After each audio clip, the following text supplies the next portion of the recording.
अस्सलाम वालेकुम डियर नाज़रीन, कैसे हैं आप? उम्मीद है आप सब खैरियत से होंगे।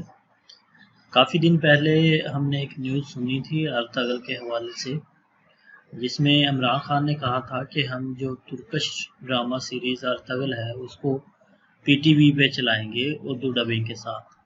तो अब पीटीवी न्यूज़ ने इस खबर की जो है वो इसकी तौसीक़ कर दी है, बता दिया उन्हें कि पीटीवी पे अर्तगल उर्दू डबिंग के साथ जारी हो जाएगा। तो इंशाल्लाह ये जल्द ही स्टार्ट हो जाएगा पाकिस्तान में, क्योंकि मुस्लिम दुनिया में ये ड्रामा बहुत पॉपुलर हो रहा है और दिन ब दिन इसकी जो रेटिंग है वो IMDb में बढ़ती जा रही है।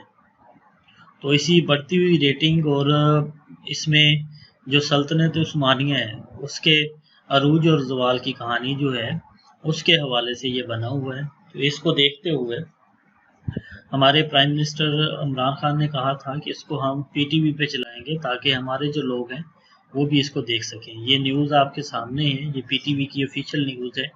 उन्होंने ट्वीट किया हुआ है कि हम इंशाल्लाह इसको जल्द ही ऑन एयर कर देंगे पीटीवी पे। तो हो सकता है कि लॉकडाउन के बाद या हो सकता है इस मंथ के लास्ट पे जाके ये ऑन एयर